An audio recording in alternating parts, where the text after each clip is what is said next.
But for those of you who don't know me, my name's Sarah. I'm the community advisor for Donner House. And with the other community advisors, we've been putting together this monthly State of the University discussion series, where each month we discuss a new topic that's pertinent to campus and like our campus community. So for December, we wanted to talk about wellness, specifically thinking about what energy and stress, like how all that relates to our lives here on campus at CMU, for most of us as students, but really just like in general how it affects our campus community. So the way this conversation works is there are 5 chairs up here. You'll see that there are 4 people in the chairs. At any given point tonight, there should always be 4 people in the chairs. So that means that there's always going to be 1 chair that's free. That's so that anyone who wants to join the discussion can come down, sit in an empty chair, and join the discussion. Once someone sits down, someone else who's already contributed to the conversation immediately gets up, sits in the audience for a little while, and you're always welcome to come back. Any opinions are welcome, any perspectives. If you want to just sit and listen, you're more than welcome to stay here with us.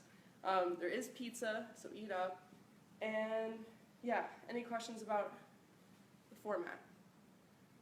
If things start to get off track a little bit, like format-wise or whatever, I might like pop up just to give a little reorientation. Yeah. But for the most part, I'm just gonna be chilling to the side.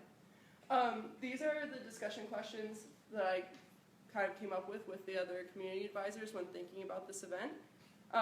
These are really just kind of like a guide.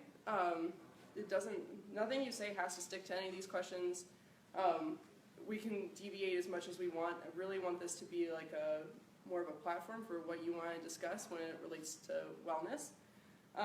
And these were just like a few things that we thought of when we were thinking about wellness on campus and what we were wondering about. So that's State of the University, and thank you guys all for coming. Yes, Sarah. Oh, and when you contribute, when you come and sit down, before you like share what you want to say, maybe just give us your name first, just so that we're not like, oh, and that person sitting over there said this, and I agree, so we can like at least try and use each other's names. Thanks. So we're just going to start off by going, we're all going to go on the line and kind of start by generally defining what wellness means to us, since wellness can be a very subjective thing. And my name is Erin.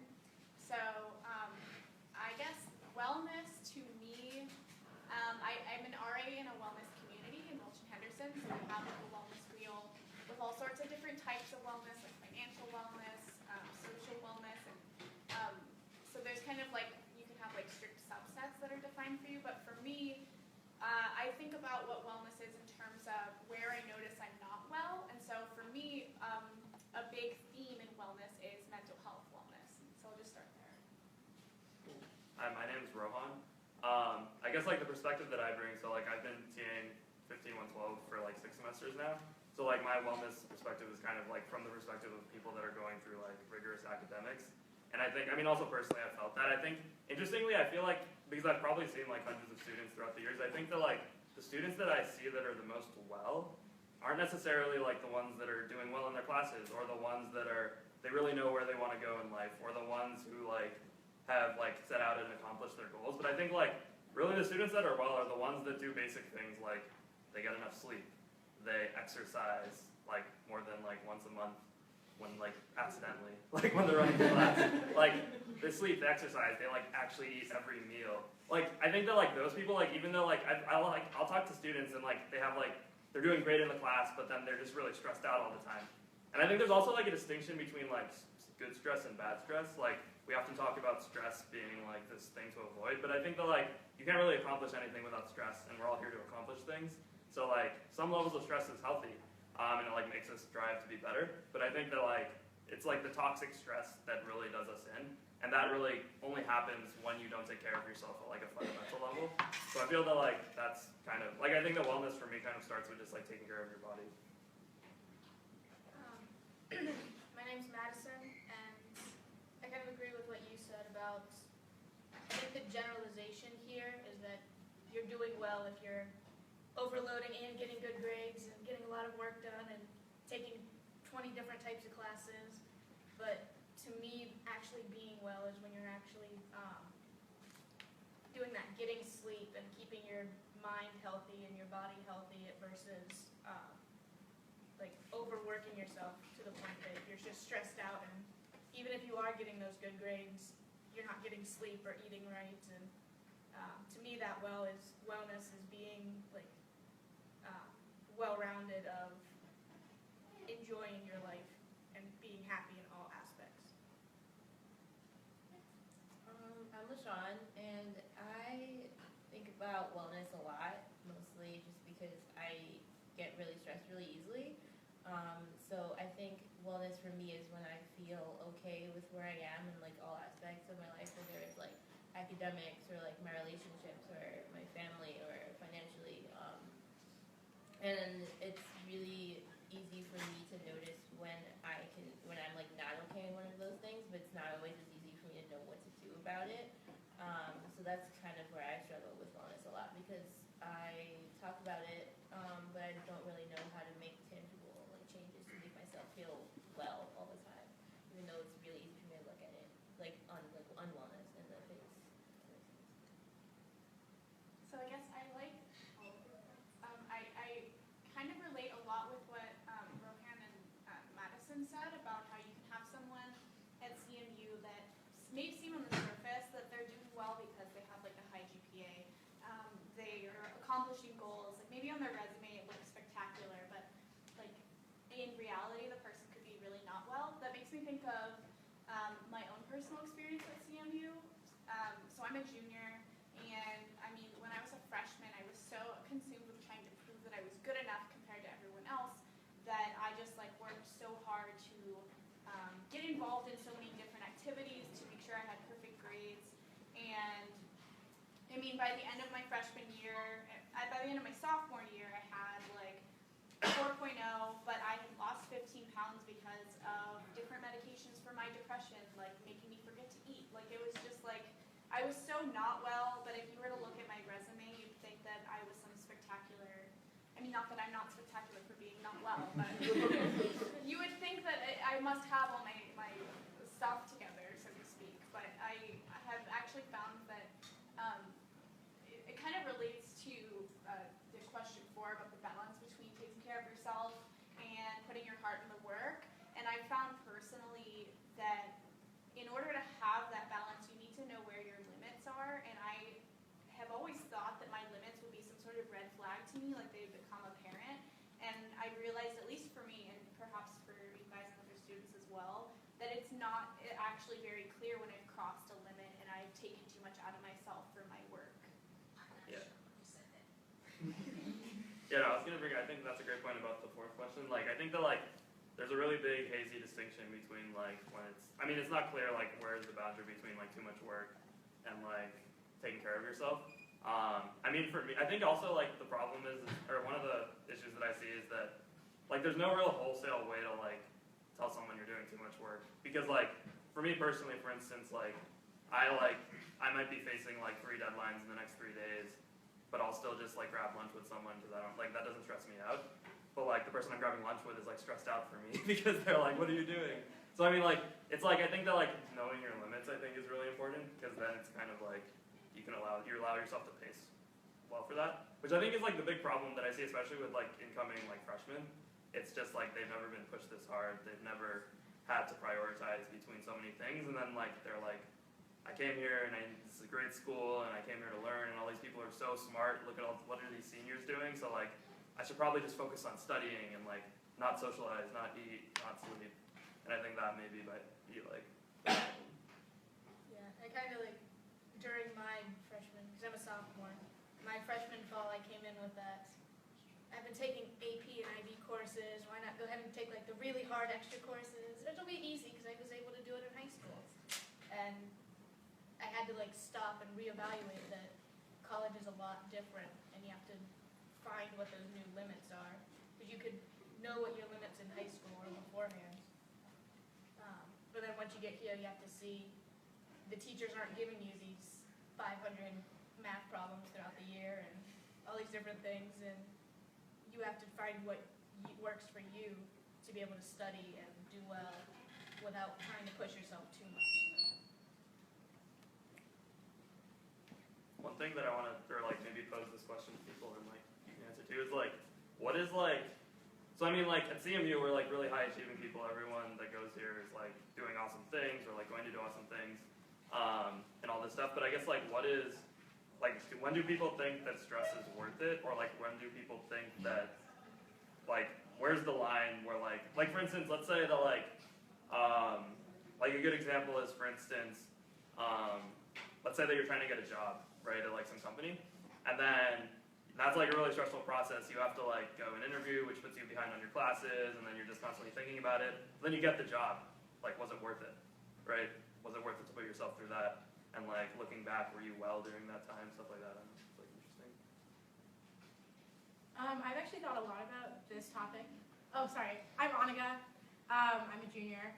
I thought a lot about this topic actually, just because like, as it's been mentioned, like I think college is like a very big difference from high school.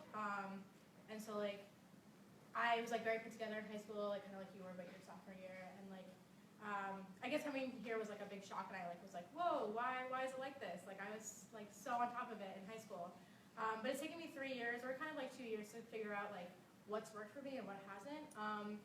And I think one of the biggest things is like you need people in your life to like model that behavior too. So like I'm an RA, I'm in Donner, and last year I like took it upon myself to model that behavior for my residents. So I would like show them that I would be like actively, I would like go to the gym, and I would like go on a run or something, and like eat well and go to bed at like 11 or 12 every night. And like I made like a conscious effort to do that so I can model that, because I didn't feel like I always had that in my life.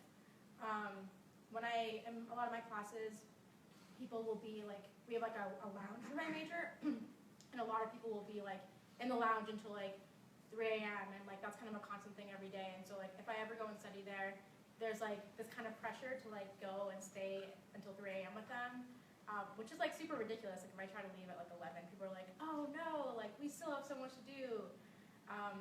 So I think it like takes a lot from people, like kind of a lot of like inner strength and like like, I don't know, you have to be able to like identify to yourself like what's important and what's not, to be able to leave like group situations early, or like decide for yourself like, today I'm gonna prioritize sleep, because like that hasn't been a priority for me in a long time, and like that takes a lot, and I think it like hits people like in different ways at different times. But like I think that it like really helps if there are people around you that are doing similar things, or at least trying to.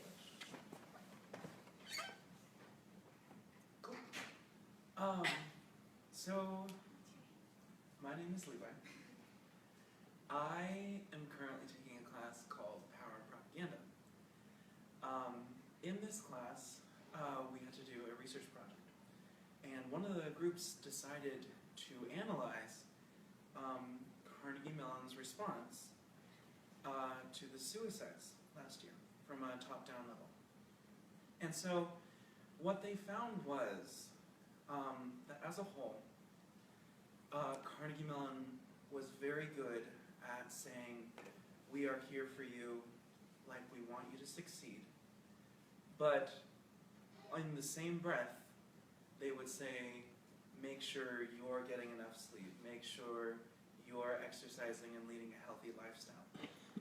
And this was interesting in the context of the class, because, you know, power and propaganda, you know, what are they really saying? But it was also interesting in this discussion of wellness. And so what interested me in this context is how much of wellness is personal responsibility. Is it all on us? Or is there a community aspect? Like, should we expect Carnegie Mellon to care about our individual wellness? Or is that more on us individually? I think that's an excellent point, Levi. I actually was thinking about that as well, because, so I kind of alluded to this earlier. I suffer from a mental illness that can keep me from functioning throughout the day, and it's not really my fault if that happens. It's not my fault if I'm unwell. I'm not the person who's going to be able to take care of myself if it gets really bad and I get really sick. And so I would depend on people in my community to help lift me up. At the same time, when you do have control over some aspects of your well-being, it's important to remember what is in your power to help yourself so that in turn you can also help the rest of your community for wellness. So I think it's such a good point, Levi, that you brought up, that we need to not only think about our personal well-being, but look at our contribution to the well-being of the community. I also think that it's important to think about after we leave the community, because I think it's, so we generally spend 4 years in undergrad, right? And you spend, so you need to like build up your response to your wellness and like helping yourself be well over the course of those 4 years. So it's not like you need, it's not like, I personally, I don't think that it's Carnegie Mellon's responsibility to always, to like help you fix your wellness. It's like help you get like build the tools to like maintain your wellness, if that makes sense. Yeah, I think it's like, that's a really interesting question, because I mean, like, so, coming from the perspective of 15112, like, this semester specifically, so I mean, you can imagine that, like, 15112 puts a lot, like, wait, raise your hand, who knows what 15112 is? Okay, so, like, from our perspective, like, we put our students through a lot of stress, but then there's a question of, should we be responsible for that? And I think, I mean, from our perspective and, like, the university has also spoken, the answer is yes. Like, the way that we see it is that we, like, and I think this is a general kind of CMU's academic policy really, is like, we put our students through immense amounts of like academic rigor, but then we provide them with the support that allows them to achieve that like reasonably. And I think that like for us, like we always did that with like, we have an awesome TA staff who really like thinks about our students' wellness first and not necessarily just like on the side. But I think that like, we started doing things this semester, for instance, like we would try and explicitly talk, like do like wellness events where we'd actually like take students out and like do kind of like, I don't know, like non-academic things and try to kind of like much more pervade that wellness aspect. And we got a little bit of pushback from that in the sense like, was it really our place? Because it kind of feels more like a thing to happen at like residence houses and stuff like that. But I think like in general, the university is definitely like making it their responsibility. And like in the courses especially, like I don't know if everyone noticed like how like in the syllabus, and all the syllabi, there was like wellness explicitly there. And that was like a very like concerted effort by the university to try and like make this a much more like campus-wide effort. So I think that like we're trying at least to like make people bet more well, but I don't know like mixed responses on if it's working or not. I'm gonna respond to that. And No, let's I'm say just joining. I have many opinions about this. So I'm in CIT, and I'm a chemie and a BME.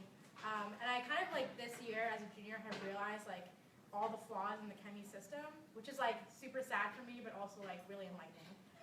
So I'm gonna share. So I feel like what happens, and I don't know what the reason is really. I kind of chalked up the reasoning for the levels of stress in my chemie community to be because of professors. And I don't mean that in any way to blame professors for this at all. It's not actually the amount of work that they're giving us. I just feel like it's the amount of stress that they have also. I think when we think about stress for CMU community, we only focus on students. But professors and faculties and staff, they have immense amounts of pressure and stress also.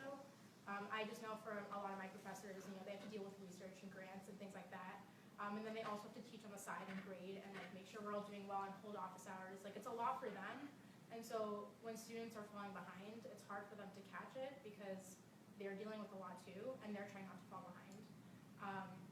And so like, I didn't really notice that until this year. And so like when I got to like the first day of school and we had syllabus day, all my professors would have that part in the syllabus where it was like, I want you to be well, like sleep, eat, like take care of your mental health, and they would list resources. But like when we were going over it on the first day, we would spend maybe like 20 seconds on it. It was more like an obligatory like, you know, take care of yourself, and like that's the end of it. And I didn't really feel like there was like an actual like commitment to it. I think it was like, you know, a push from higher up to be like, this is something you should include, but like professors already have so much going on that it's like hard for them to commit to that too. So this seems like a very systematic issue. Like while our stress at CMU like can be mitigated by students like taking it upon themselves, I also feel like there needs to be some kind of way for like professors and students and everyone else to kind of like work together on this, because like it's not just something that students face, it's something that like everyone does, and I feel like that's not being addressed. That's like exactly the point I wanted to make at some point during this discussion, because only really in the past maybe month have I realized the same thing, because I have a really nice physics professor, Neil Collins, who will like help me if I'm late on an assignment, he works with me on that. And so I have had a lot of time where I'm able to talk with him in his office and ask him how he's doing, which is something I just like to do anyways. And he'll answer honestly and talk about how he is just really worn out because of the course. And it was honestly surprising to me to even hear this, because I think as students, we're so, like, college is our time to grow, like, ourselves, and like the professors are the ones giving us the work. And so I think it's easy for us to have this view of the students being so stressed. And I'm only just realizing that like all of my professors are, I'm assuming like all, if not the majority, are just as stressed and worn out. And like I talked to like my lab professor the other day, asked her how she was doing, and she was sick, and we were talking about how she was worn out too. And so yeah, that's something that I didn't realize, and I think that makes me wonder, like, where is this pressure coming from if it's not like the next level up of authority that I see, which are my professors. So yeah, it makes me wonder what sort of change is necessary as like a society, like a campus society, to help kind of like reroute our efforts towards well-being of like the administrators and the students. Because I feel like if you invest in the well-being of the entire community, not really like top down as it might you kind of alluded to, then that will maybe be the best option. But yeah, I guess I didn't realize until this month what a big problem well-being is for like the whole campus community. Yeah, I definitely think, and that actually made me think a lot. So again, my name is Sarah, but made me think a lot about like, and I've talked to Annika about this, about the role that competition plays at CMU, and specifically like for students. Like I've taken a lot of CS classes in my time, and there are often like competitions like in the programming assignments where it's like you can get up to like certain points, like it's like out of like 80 points, you can get up to 80 points, but then like if you're in the top 5 in the competition, then you get like an extra 5 or an extra 10 points or something like that, which like I always don't like that, because it communicates to me that like even like you could be doing better than like literally 100%, which just bothers me as like a logician and a mathematician and a person. But thinking about like the kind of role that like stress and competition kind of like plays at CMU, I'm a software engineering minor, and one of the things we talk about a lot in our process classes is like how to motivate people, like how to motivate your team. And without fail, it's always that you can't like motivate with repercussions or with rewards. That you have to build a culture so that there's like accountability, and like people are like motivated to work there because they're excited to like do the work that they're doing, and they like enjoy being a part of the team and all that kind of stuff. And until like you guys all said that, I like didn't even like bring the two together. But even just thinking about my time here at Carnegie Mellon, like I'm not, and I talk about this a lot, but I'm not motivated to do my work because like if I don't do my work, I'm gonna get a C. I couldn't care less if I get a C. Like I really couldn't. But there's also like no motivation system where I feel like I'm encouraged to do things, where I'm encouraged to be part of a culture, or I'm encouraged to like do any kind of work because it's like meaningful to me. It's always like, you gotta do this work or you're gonna lose points, and this is like your repercussion. And like I feel like as a senior, I'm past that point. Like that's a very high school mentality to me, where it's like this is like the level I have to achieve, or else I'm not doing well. Like that's not how I work anymore, and like that's not how adults work. And so like if you give professors the same kind of thing, where it's like if you don't like teach this many classes and like get this much grant money and this kind of stuff, then you're not doing well in your job. Like it just doesn't seem like the right kind of metric to be measuring against.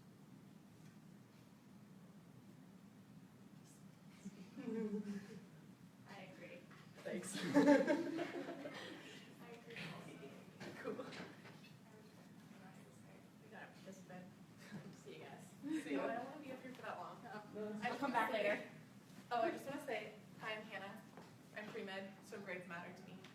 That's cool. And that's something actually that like has frustrated me because sometimes people will like, not in my field, will be like, don't worry about your grades, like it's fine. And I'm like, that's not true. Like, that's just not true. Like, it matters for me and it matters for some disciplines. So I think like, that wasn't a criticism of you. You No, just no, started I that know. in my mind, by the way. No, I know. I Yeah. just wish that it wasn't like, I wish that that wasn't the motivator. Oh you know? yeah, I mean I do too, but I'm never gonna. The A and C is probably not gonna change. That's the American Association of Medical Colleges, by the way. Check them out; they're real cool. I don't really have anything to say. I just wanted to put that perspective out there because Yeah. you know, spread the word that like grades also matter to some people for reasons, not just that they're like crazy. You know? Yeah, and I think that's a really good point because like oftentimes like I'll be put in front of a student who's like stressed out about a midterm or something coming up, and it's like I've learned over the years like, and it's interesting, it's almost like anti-intuitive, but like telling them that like your grade on the midterm doesn't matter will probably stress them out more because they are like in their head they've been convincing themselves that it matters for the last like 2 weeks, and then someone's like, oh, it doesn't matter, and it's like, what have I been doing? Like, no, it matters. Like, I mean, like, I think that like that's like another problem with like trying to help people that are unwell. It's like you want to bring them to your level because that's kind of you feel like you're at a place which is good for you, but then that's not necessarily what's the most well situation for them. Like it's okay if the grades matter for them maybe, but like how can you still make sure that they're well with that constraint?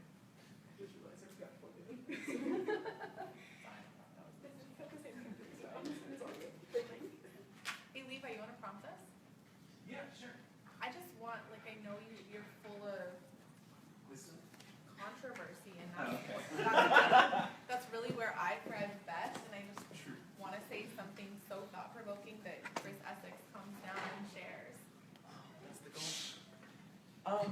So like I look around in here, and like I recognize a lot of people, and there's like a lot of RAs and a lot of CAs, and a lot of house fellows and peer health advocates, and you know TAs, and like you guys, like I'm a civilian, so like You don't have an A. like yeah, There's exactly. no There's no A. Literally, it's unfortunate. But like you guys are in a very real and kind of unstated way, like the movers and shakers on campus. Like you guys have so much access, you do, to like community and shaping that community. So when you say, or I'm sorry, no, where you say, like we need to like bring the teachers and the professors and the administration and the students together to like make this a more well community. That's proper grammar. Like it's not like I'm saying it, you know? You have the power to do that in a very active, very real way. You all do. So like, what does that look like to you? I think you bring up that the importance of being a good role model within the community, which was brought up before. And so if we're in positions of any form of power, really, which we are if we're student leaders, we have to remember like the impact our actions, our words, and our messages have on the rest of the community.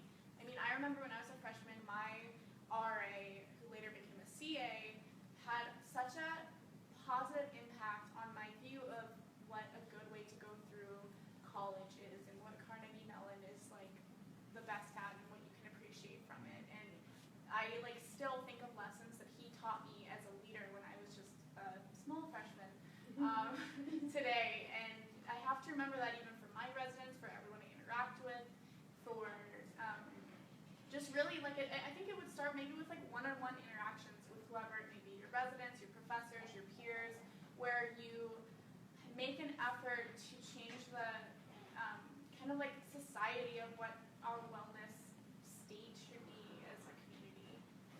Yeah, and like you were asking like what does that level of influence look like? I think that like this room is what I think of, which is that like the people who are thinking about this are here, and the people that aren't are not here.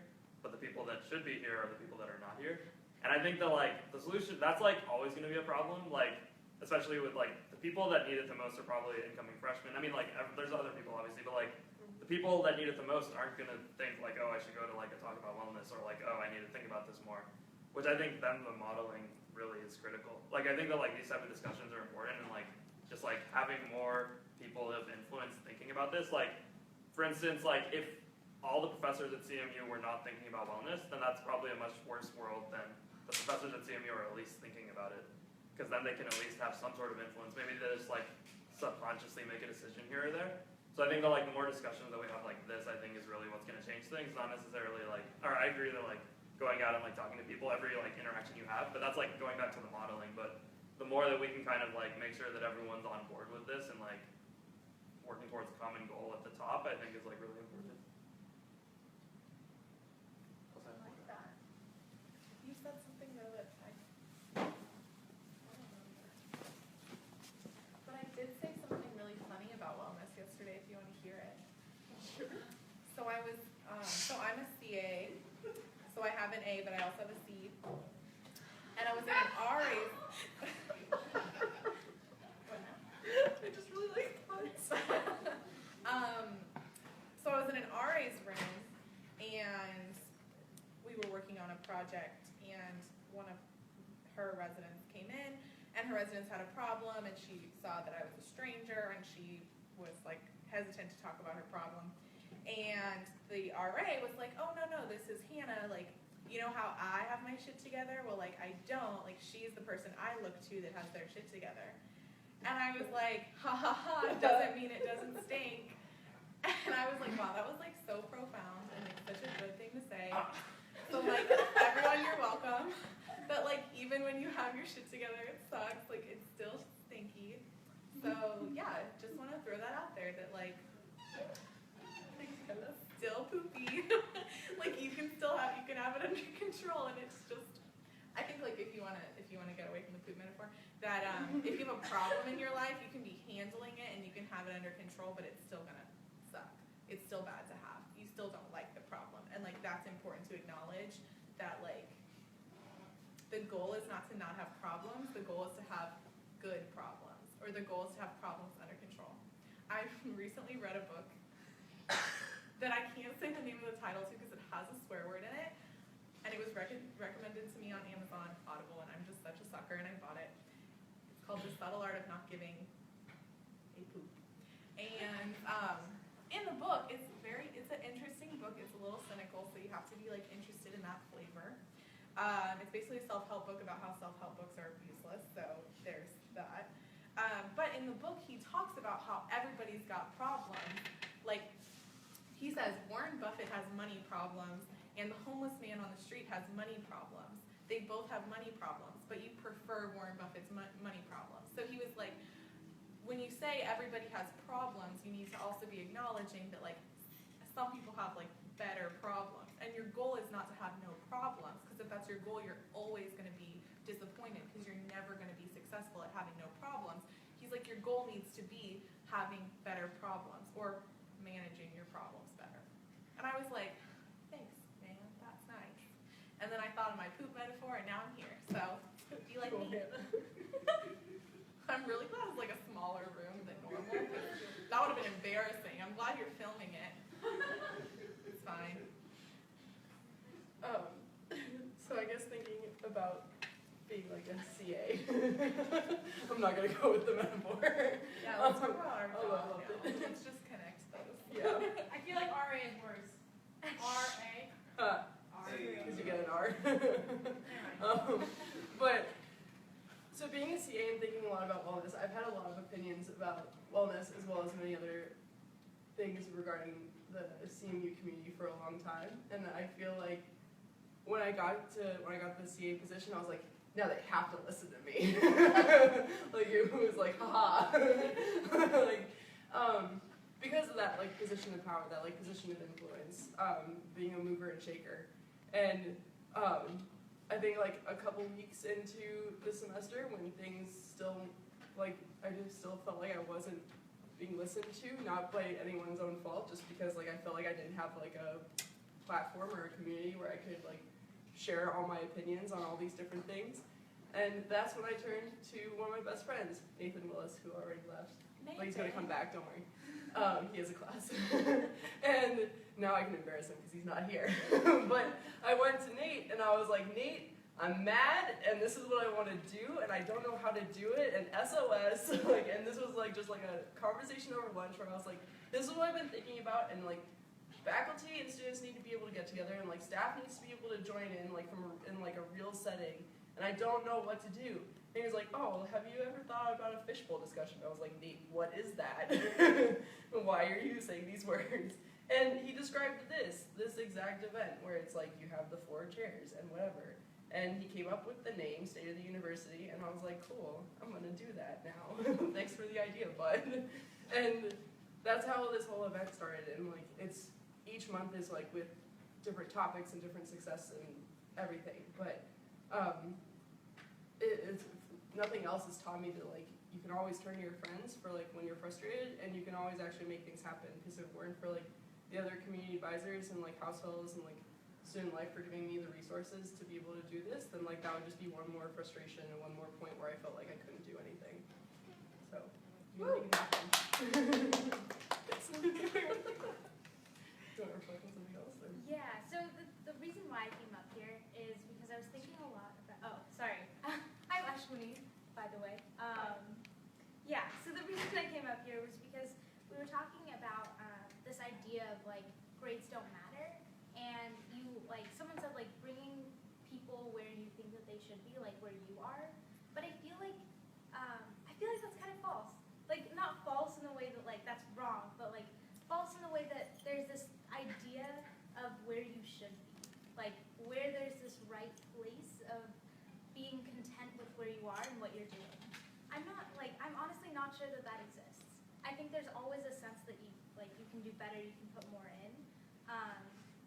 And I think that it's really challenging, because like, I say that too. Like, I'll say that all the time, like grades don't matter. But the fact is that I haven't truly internalized that myself. I still feel I still feel like grades matter. I still feel that very deeply. Same. Yeah.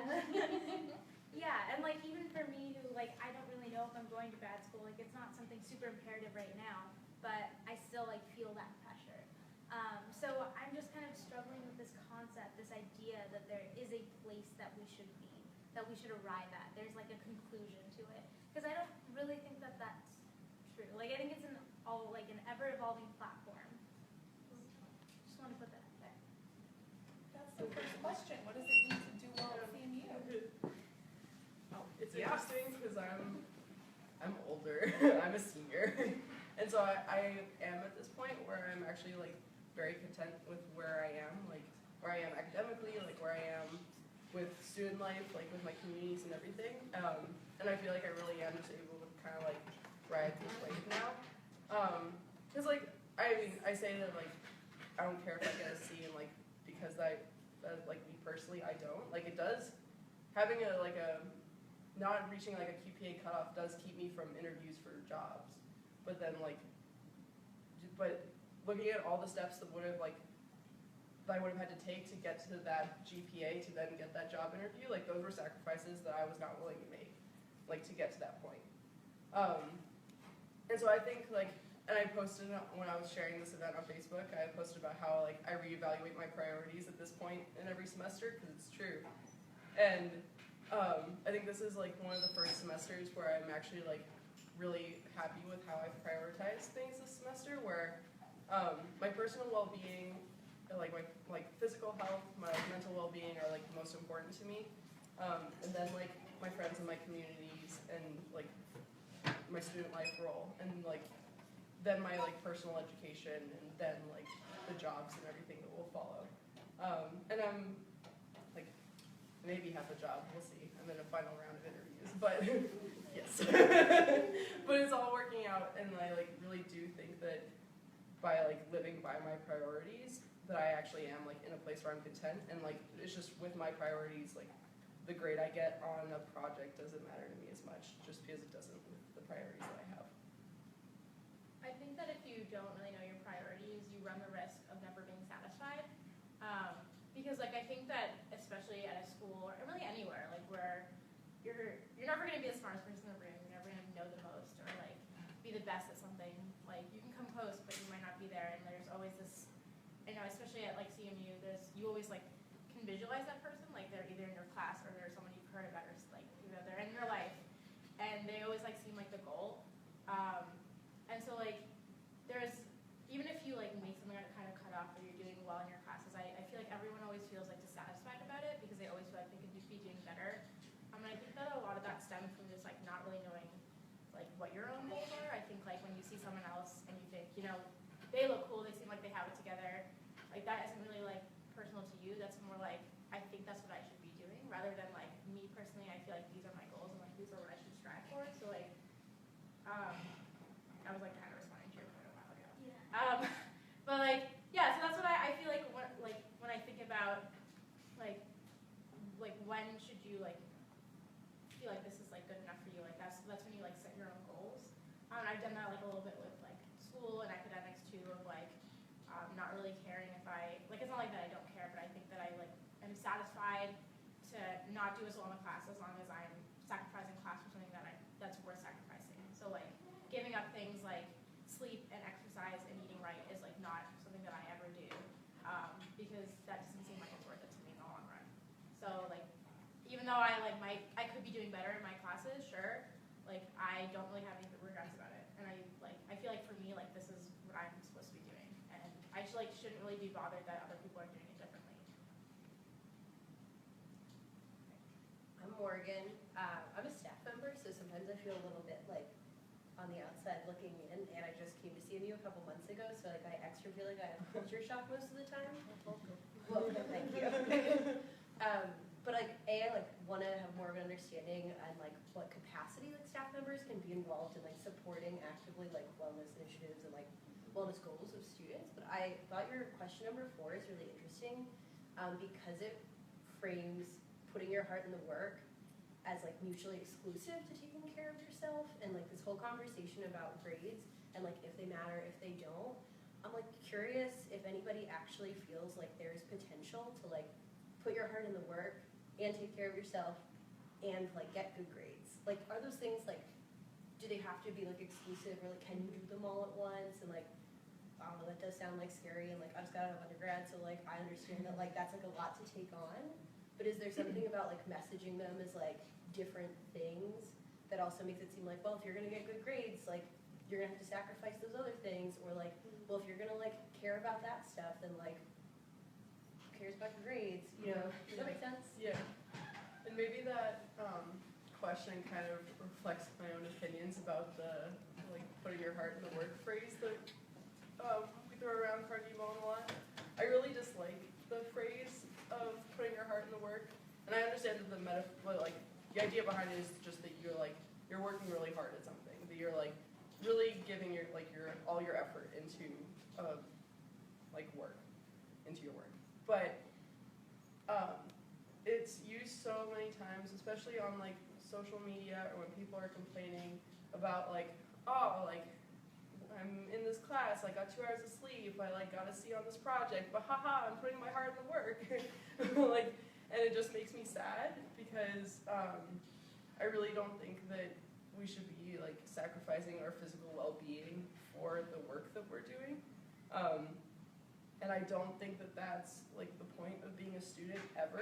I think the point of being a student is to follow your passions and like learn as much as you can from all the people around you, and that you don't need to sacrifice your well-being. So whenever I see like putting your heart into the work, I like literally like I picture like you like literally like taking out your heart and just being like, here you go, Carnegie Mellon, like there it is. So like now I'm dead. And it just like it upsets me every single time I see like put your heart in the work, because like you shouldn't be putting your heart in the work. You should be like caring about things, and then the work just comes with that. So that's maybe just my bias in the phrasing. I mean, I think differently about putting your heart in the work, and I don't like it for different reasons. But kind of to respond to your point about thinking about how people kind of overwork themselves and do like crazy things just to like get to some like equally crazy end goal. I don't think that is what the intent of putting your heart in the work is. I don't think that is any sense of putting your heart in the work. I feel like if you're like, the point of putting your heart in the work is that you'll come back the next day. It's not that you will extend that day to be like 24 hours. Like, I feel like passion is not what keeps you up at night. It's the thing that keeps you coming back day after day. I think of putting your heart in the work as like, at least initially I thought of it a lot as like being an intellectual, because I feel like I haven't really been an intellectual for a long time, which is really sad. Like for me, that's like pursuing your passions and researching and looking at things that interest you, even if they have nothing to do with your field of study. That means like being well versed in a lot of things and like enjoying what you're doing. And I feel like the way, this isn't like a CMU thing, this is like an everything thing. Like the way that, big picture, the way that grades are structured in like academics in college and everything is structured, I think like people get so like trapped in the bubble or like the kind of like the track of just like graduating, like getting your degree and getting out of here, that like we often put aside everything else. And that, and you know, and like we've been talking about, like that includes, you know, like sleeping and eating well and all that stuff, but it also includes like your other things, like your other passions sometimes, and like I try to read the newspaper every once in a while, but like I don't do that every day because like I don't necessarily have the time. But like I feel like this summer I like worked 40 hours a week and I felt like such a normal person because like I got to go home and like after I went home I would like go to the gym and I would cook food and I would like do things until like I went to bed that I like really liked to do. And so like with a college environment, it's always seemed like a lot harder, and so like putting your heart in the work has kind of devolved from there. Like it doesn't really mean the same thing that I thought it would mean when I first got here. Yeah, I think like the way I interpret, I'm Josh by the way. I think the way I interpret this phrase is that like putting your heart into work is really doing things that you want to do instead of like having the perceived stress of what you have to do in a sense. And I feel like I feel the most alive when I'm doing the things like I'm really interested about, like putting it, despite like how tired I am, I guess, I still really enjoy like accomplishing this and the results I do. And then like one of the things I've been like really thinking about is like the idea of like the perceived stress versus like your like intended stress, I guess. So like your intended stress will be like something you really want to accomplish and you like make yourself do it, and like the perceived stress will be like you have to kind of do it in order to like either meet the expectations of others or like be socially acceptable or whatever. And I think it's like a very hard thing to balance in college because like, for example, like just in the context of a major, I'm really into like rapid prototyping and like manufacturing design within mechanical engineering. But then like I also have to take like fluids and thermal to graduate, which I have like zero interest about, but I just can't be like, oh, CMU, like I don't want to take this. But like I still have to like, there's things that I have to do, and then I feel like the things that I have to do that I don't want to really becomes like my main stress factors. And then like because of those things, I can't exactly enjoy the things I want to do as much. Hi, I'm Olivia. I think I also was really angered by my heart is in the work for most of my time at CMU. But then I read the letter from Andrew Carnegie that my heart is in the work comes from, and it has to do with like proposing a like learning, like a knowledge community that is Carnegie Mellon in Pittsburgh. And so like at the end he says my heart is in the work, and like I think that redefined what that phrase means to me, because like the work that I do at Carnegie Mellon, even if I don't get good grades, is like contributing to a knowledge community and like a community that's like building the city of Pittsburgh. And I like the connections, the like communal connections there, and also the connections to the city. Yeah, those are my thoughts. Could you post that in the group? Yeah, please. I agree. Everyone should read the letter. I don't know why we take the quote out of context and never read the letter. It's like a page long. It also has a line where it says college should be free, so. I mean, I'm taking that out of context as well, but like that is a very fundamental part of the letter. So go read the letter and you'll be like, damn, maybe I should argue.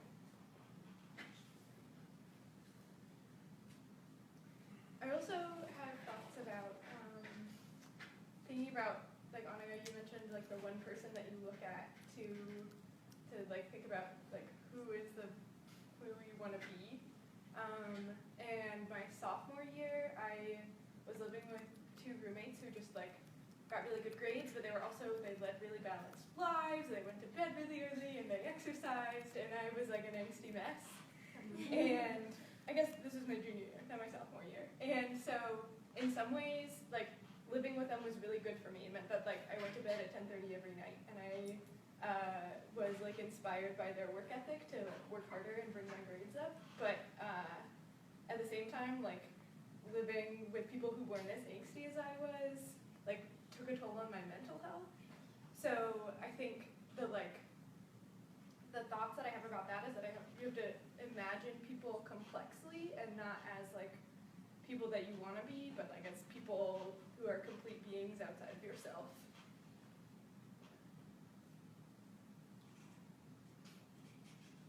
I don't know, this and like your comment earlier kind of makes me think about like expectations on you versus like what you want to do. And I feel like that's kind of like a really big factor that I feel like we're all kind of having now. Because I feel like college, like in high school, everyone had, I mean most people I feel like had this kind of conception that college is the next step. But after this, our next step isn't actually defined. It's not like a no-brainer. Now it's like, what do you want to do? There's that, but then there's also this kind of concept of like, what do other people want you to do? It seems like sometimes people are very tunnel vision-y. I know the like career consultants come to our class and they're like, you guys have to get an internship this summer, otherwise you guys aren't going to get jobs next year and it's going to be crazy. Like, you guys have to do this, like this is a requirement kind of thing. And they make it seem like there is one path. And if you want to deviate from that path or you're not sure about that path, then it's like you're not wrong per se, but you're not doing, like, you're kind of going against the grain, which is scary and stressful. And I think that kind of, like, that kind of, I don't know, that kind of dichotomy there kind of adds to the stress that we feel. Does the, like, largeness of the TOC contribute to that? Probably. I feel like, I think that especially at somewhere like CMU where we have, I feel like where a lot of it is like very work driven, we've been talking about that a lot. There just seems like when that happens, I feel like there's a lot less room for creativity. And so like you were saying, Ashwini, like when someone deviates from the path, there isn't like a lot of resources for them necessarily. Because we're kind of all focused on like pushing everyone to like this one thing, and they're like in their tunnel, so that like so we can fully support them. And I think that's like great in a lot of sense because like you have a lot of resources when you're on that path, but I think like for people that don't choose to do that, like it's kind of harder for them, and it makes it even harder when like everyone is doing something different. So I just watched this video on Facebook, and it was a letter from a child to her father, and the letter begins, my dad's great, he's the best, he's the Superman to my life, all of these great things, and then it follows with, but he lies to me. He lies to me about having a job, about having enough money to support the family, about doing all these things, but the reason he does it is because he makes those sacrifices to make me happy. And yeah, it was really cute. It was really cute. I cried. Yeah, it was a lot. But you know, and it got me thinking about my mother who's a single mom. You know, and me coming home for breaks are some of the happiest moments of her life. And as I've grown up, we've differed on a lot of issues, and we have different mindsets, and you know, I've grown to be different people, but the idea that that makes her happy is something that makes me happy. And I think a lot of times when we think about happiness, we think about it in a self-preserving way of what can we do to make ourselves happy. But I think a lot of us here, and maybe I can speak in a generalization from the major I come from, being in theater, my major is to take people away from the world they're living and to transport them into another world. And it doesn't mean to make them happy, but it makes them get away from whatever they're doing. And I think for a lot of people on CMU's campus, we're leaders in that aspect. We're here to do better things to make the world a better place. And I think by making it a better place, we're making other people happy. And I think for me, and I can't say this for everyone, and nor would I try to say that this is the best way to deal with it, but if ever people could look at it as, if what I'm doing is making someone else happy, could that helped me be happy in itself. And it takes sacrifice. You know, we're in a generation where we have the privilege in a lot of terms to look at this as an issue, where there are a lot of generations before us that haven't had that opportunity because of where they were, what they had to do, what they had to sacrifice. And I know my mom had to sacrifice a lot, and there was never a question of what am I doing that is making me happy. It was, am I sacrificing enough to continue towards the goal of what I need to do? And as soon as I came into her life, that was the goal. And I think, though it's not something she thinks about, it makes her happy. So I think it's something to think about.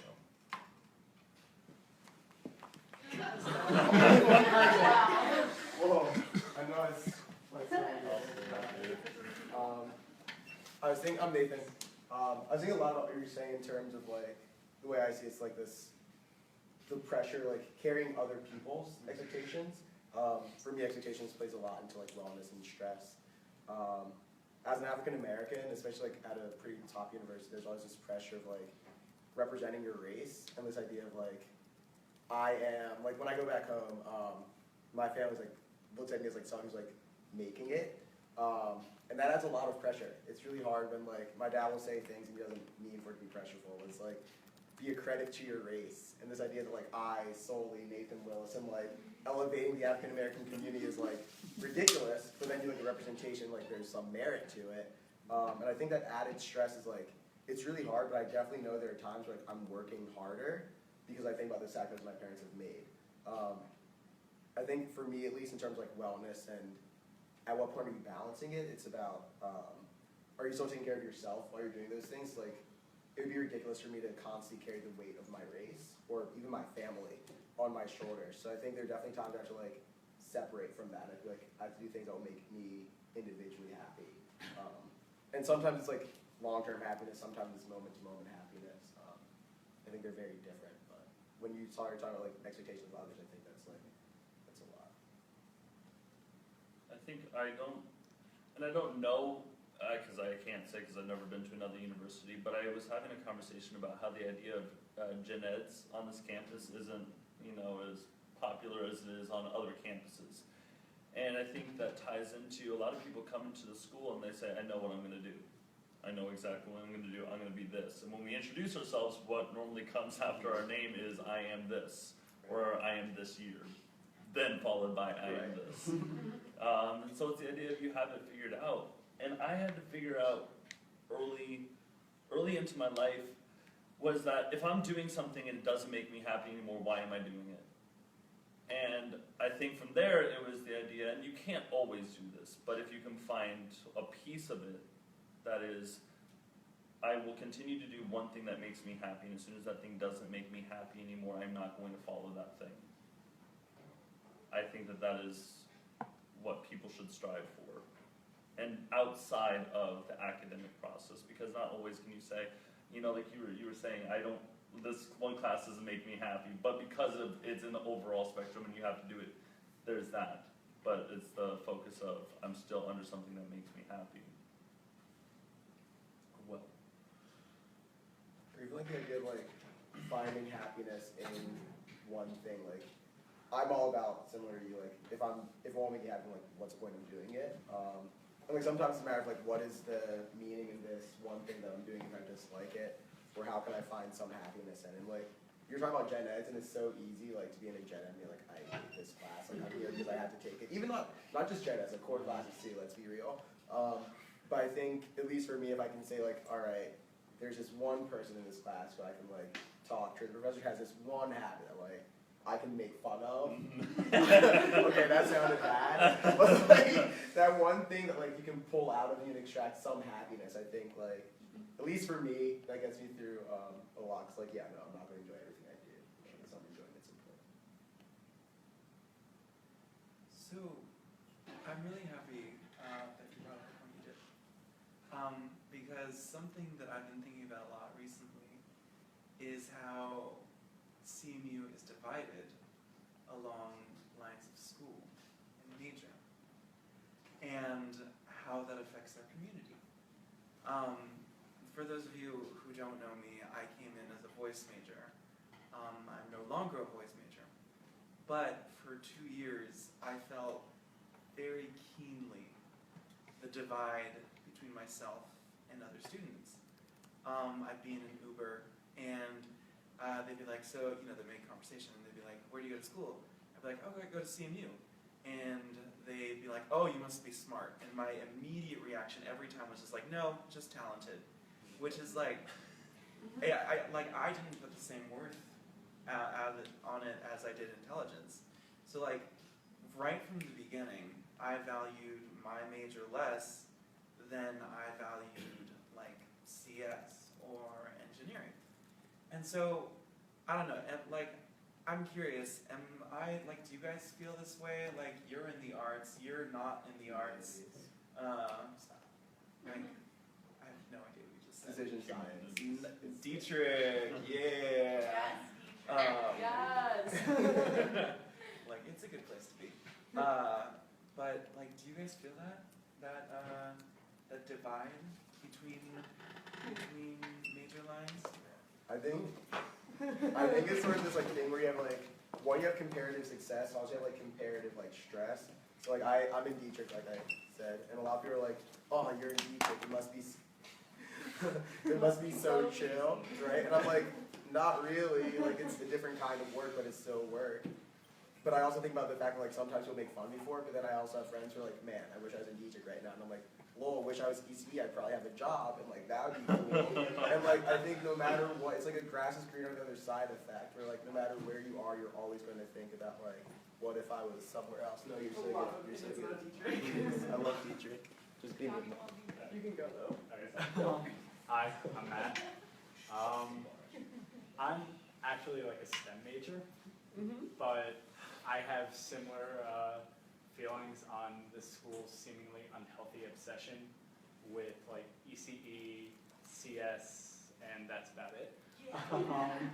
Like, I know that's not exactly all it focuses on, but if you've ever gone to like the TOC and you try to talk to someone and you're not an ECE or CS major, and you're not like having to visit the 1 or 2 booths that aren't for ECE or CS, you're gonna feel like kind of isolated.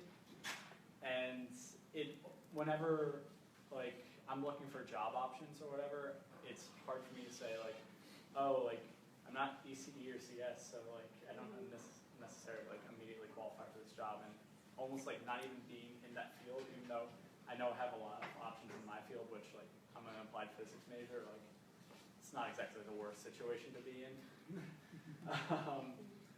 But it's even like being in a field that feels like it can be lucrative or it can be successful, just constantly having to compare myself to these guys in like ECE and CS who like seem to have everything just laid out for them by the university. It's just a lot harder. So I'm also with Dietrich, and I also struggled a lot with people thinking that just because I'm a stats major that my major is easy.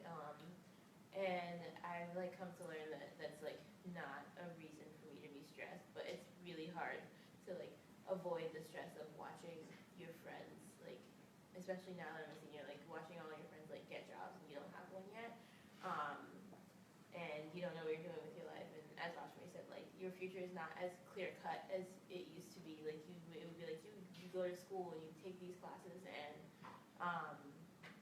you know what the next step is going to be, and that like that lack of clarity has been a really like large stressor on my life this semester especially.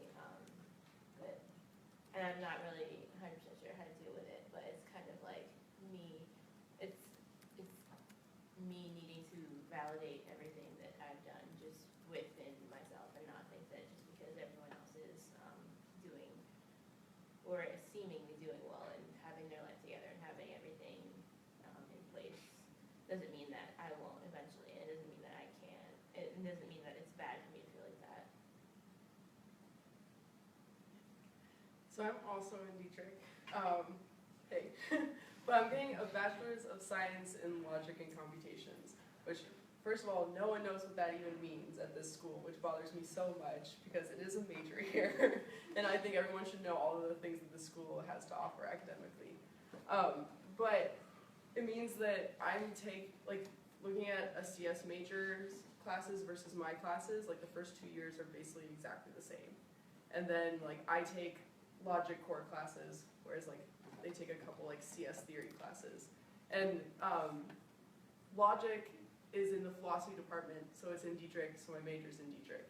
And I love being in Dietrich, and I love being in the philosophy department, but without fail, every single time I say I'm in Dietrich and someone doesn't know me, they're like, oh, like, nice, you have it easy. I'm like, really?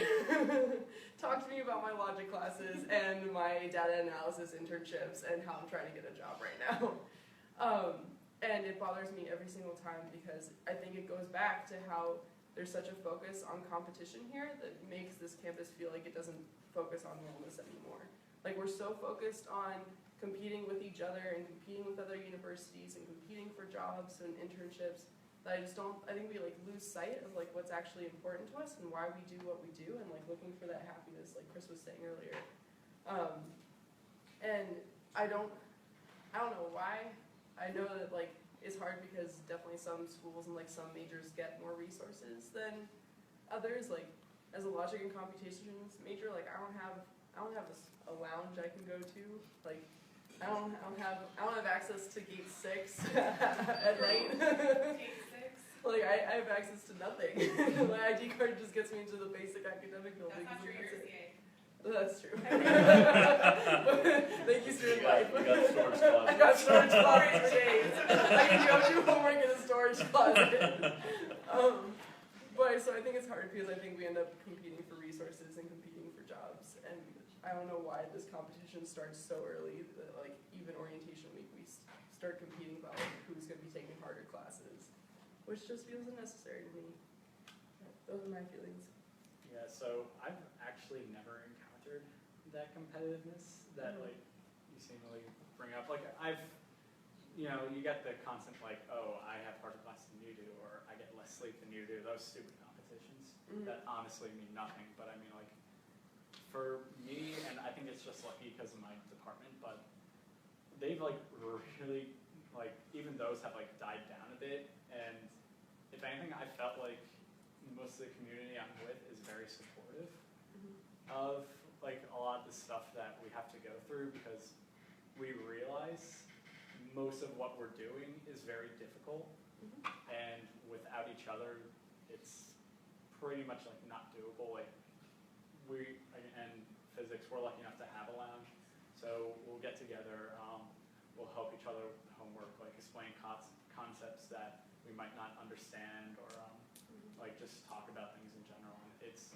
never really had that competitive nature, which I don't know, I guess is prevalent in more CS classes, but even then, like I took like very beginner CS classes and I didn't even see much competition in those. So I don't know if it's true of the higher level, but that was actually one of the things I really liked about the school compared to some of the other schools that I've heard about where like they'll rip pages out of books or they'll like try to like blatantly sabotage other students' materials. It's just, I've never encountered that, and it's always been like a very positive environment.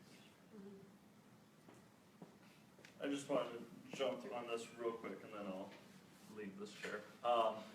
But for me, I have a major that is very competitive as soon as I leave this academia. I mean, as soon as I leave, I'm literally going to audition and compete against everyone else that's at that audition. And I came into the school and it was a worry. How do you grow when you're focusing on competing? And upperclassmen got rid of that idea really quickly for me, which was great. And they did it for our whole class because we looked at it as you're here right now to learn, you were here right now to grow. Outside, when you go into the world, there's going to be competition. It's going to be there, and that is the world. But if you look at it and say, what am I looking for in this process? And if that is your goal, while you are in the process, then the only person you're competing against is yourself. And if you were competing against yourself in a healthy way and saying, I want to be better than I was yesterday, then that's a good place to be, in my opinion.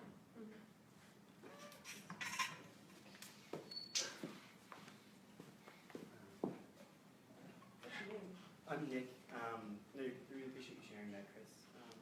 I can't, I'm an ECE major, so I can't really, Hey now. I'm just kidding. I love it. I'm literally sending him screenshots all the time.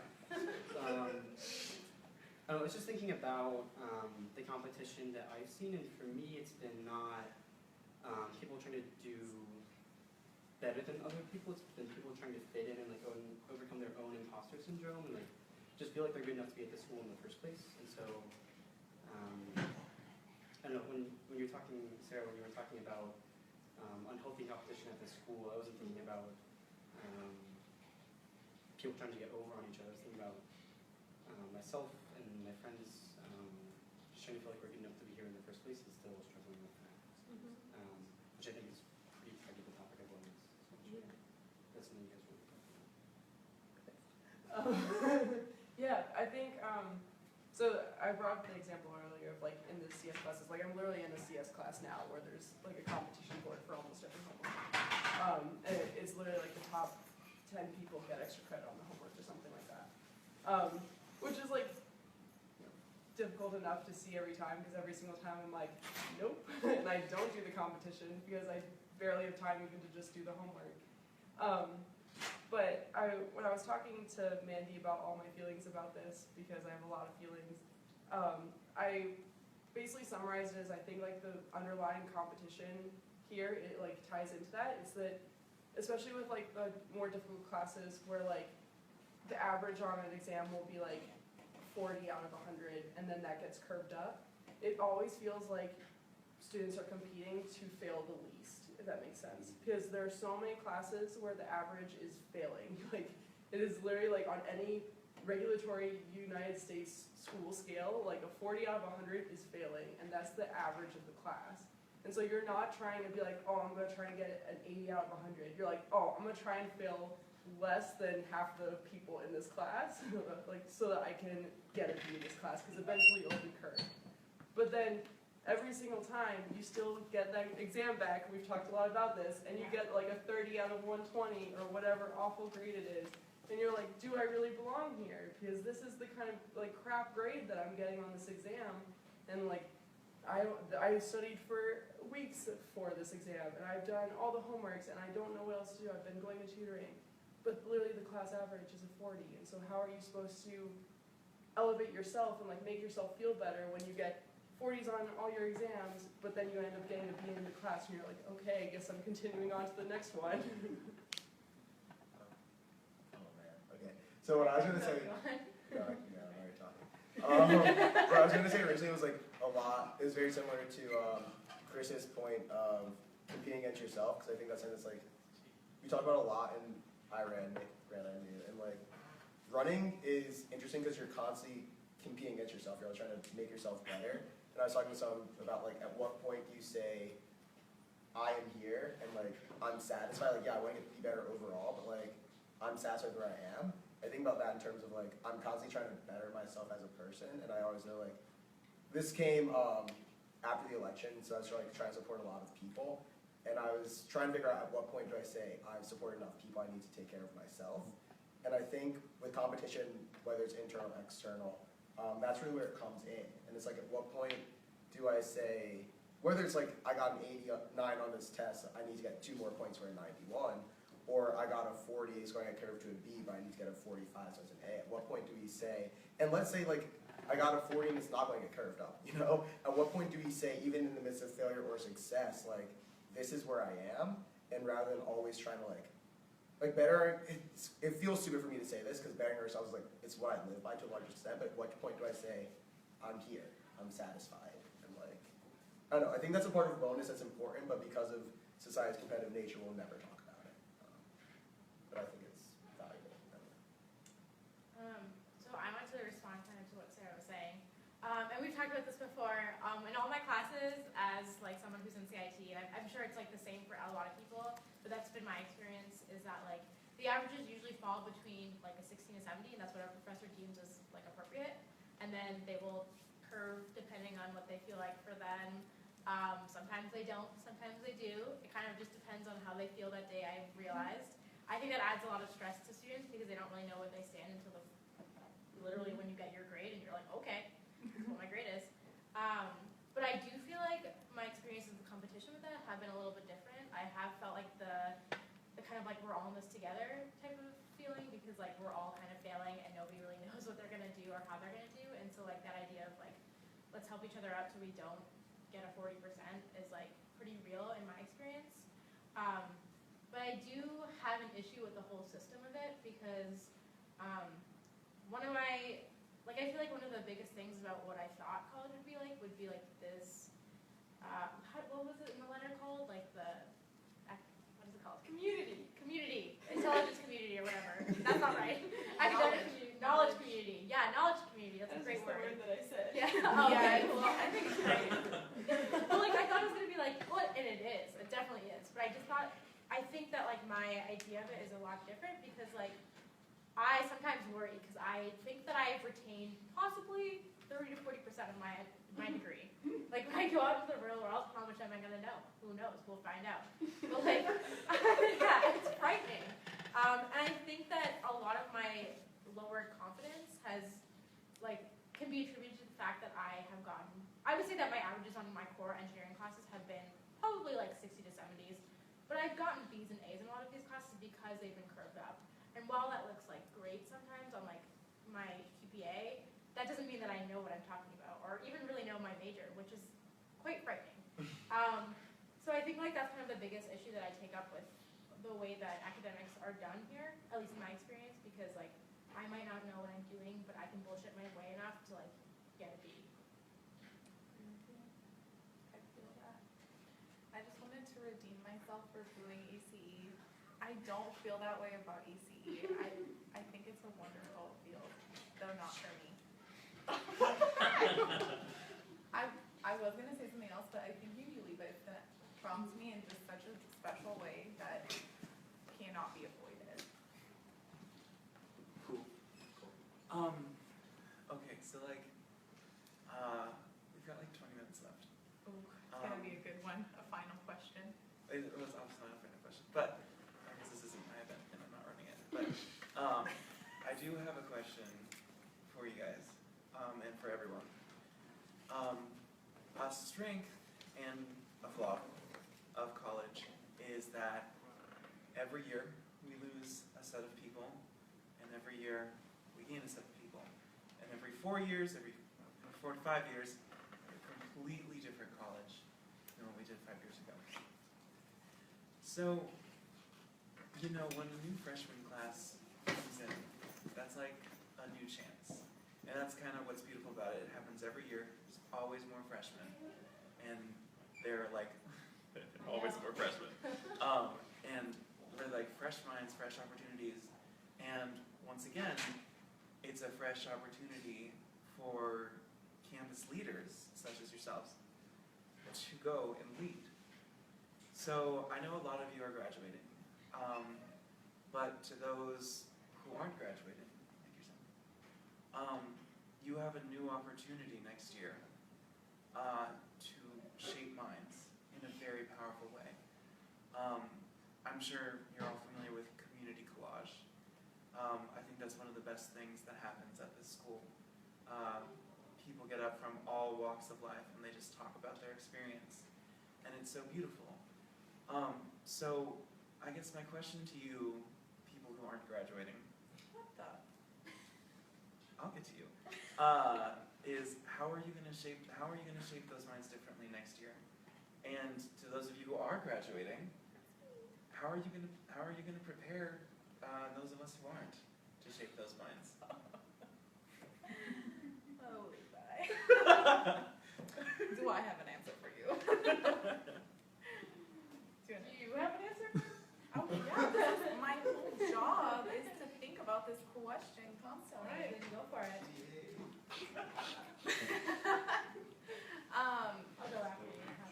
How am I going to empower you to, so Levi used the word like shape you to like affect change, but I would prefer to use the word empower because I have less shaping abilities than I wish. And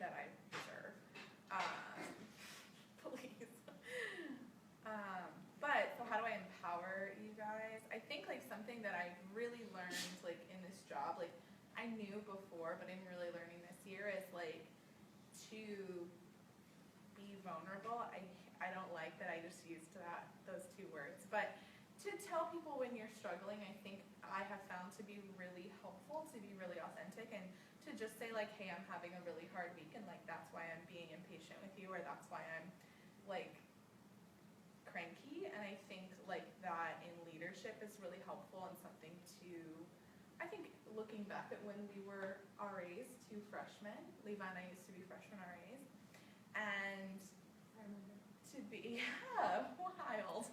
She was the freshman. Wow, okay. Single freshman. But you make one impact. Here I am. Well, I think in that experience was to just be like, hi, like I'm also a human. It's so powerful, like just so much more powerful than you think.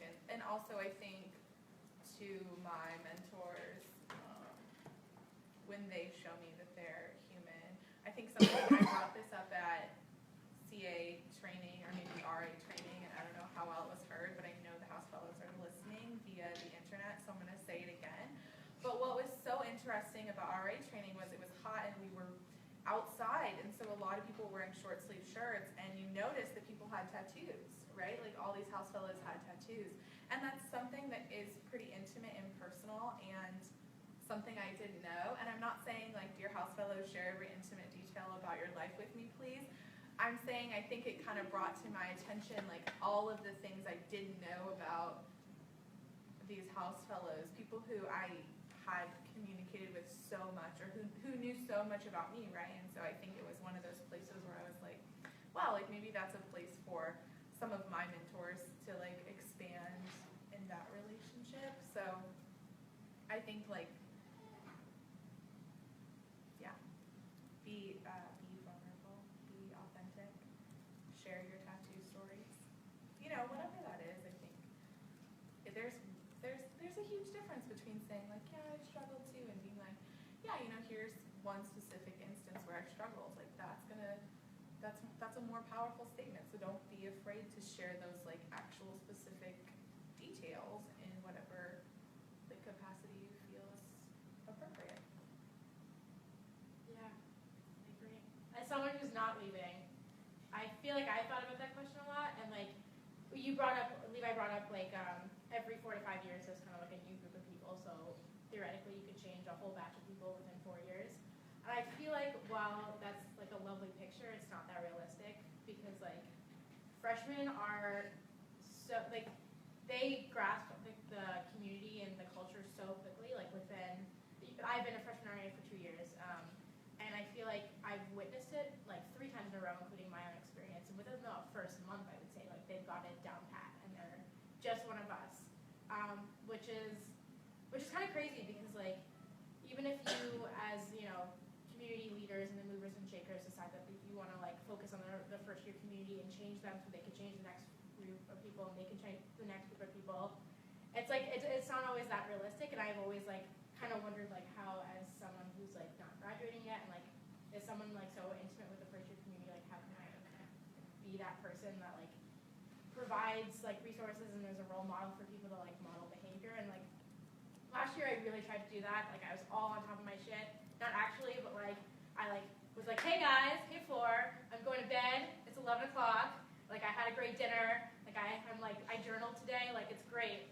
And like they like were all aware of like me taking care of myself. But like I would go out to like grab a drink of water at 2 a.m. after waking up, and they'd be on the floor like doing homework. And I was like, come on guys, like I'm modeling good behavior for you, like please just do this for me. So like that hasn't worked for me, clearly. So what do you guys think? I guess I'm throwing Levi's question back out there, but like I wondered this too, and like and I know that it doesn't just fall on your like first year community dorm communities, like it doesn't just fall on your RA. And like there's so many people out there, but like I don't know how that works.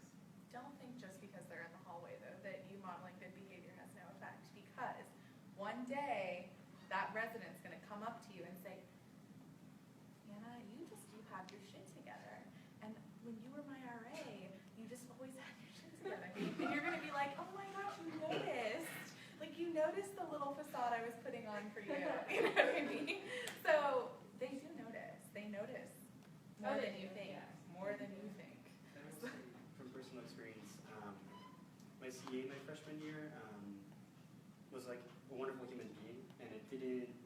get to a point where I felt like I could be wonderful in the ways that he is wonderful until like last year and this year, and so that he didn't have an impact on me as much then, but now, even though that role modeling didn't have an impact on them, it's impacting me now. So I think you still brought up a really valid question that I still want to hear answers to, but that's one of the answers. I'm Angie. I work on wellness initiatives here through Student Affairs. And I guess one of my beliefs is that we're all here in this community because we aspire to be lifelong learners, right? I mean, that's why we work so hard in the first place. And I guess it goes back to what Hannah just said about us being human, right? How can we take that same approach to our wellness, right? We are also lifelong learners in the wellness domain, and we shouldn't have it all figured out by the time we exit Carnegie Mellon, right? I don't actually think we should have it figured out by the time I'm my age, or 10 years from now, or 20 years from now. Like, this is something that I'm going to keep on iterating and aspiring towards. And so to think about this work as work that doesn't necessarily end after one generation leaves and a new one enters, I think is an easier way of thinking about how do we collectively kind of come to a space where we're learning from one another about what does it mean to take care of ourselves and to take care of this community. So I don't know if that's an answer as much as it is a call out to say, you know, like I don't think this is a space we have to have our shit together as much as we are aspiring to be in a space where we can talk about it and we can learn from one another and we can have a growth mindset versus saying like I'm either well or I'm not well, right? Like it's not a binary space to be in, and so, you know, some days are going to be good and some days are going to be bad, and that's a little bit of life in general. And I like that about this space, right? I like that we have at least came to a conclusion to say, like, we want to grow in this domain. We want to be in a space where faculty, staff, and students are talking about it together. So, one, I want to thank Sarah for putting this together and hopefully starting a conversation that continues to happen across the lines, right? Because faculty and staff, you're right, we're still figuring it out too. Like, some days we have our shit together and sometimes we do not. And sometimes we're modeling really well and sometimes we are not. And so to be able to call us into the conversation when you see it appropriate to do so, like, I think we're wholeheartedly willing to be there with you. So, thanks. A lot of what Angie said is like, that's why I got on. I don't know if I should leave because Angie said everything that's like good to say, but I think like you're talking about role modeling for residents and like it's definitely a thing where it's like, I remember like being a sophomore and like trying to put on this like perfect persona, but then like my junior, like towards the end of sophomore year, I realized like people learn more from the times where I was like a mess or the times like I told them about like my tattoo stories, how they had it, like when I messed up. People learn more from the night where I'm like writing paper at 2:30 a.m. and it's awful than they do from when I go to bed at 11, you know, and I think part of it's role modeling the fact that like I don't have it together. And being very honest and being expressive about that, but also being kind enough to yourself to say, I'm trying to fix it.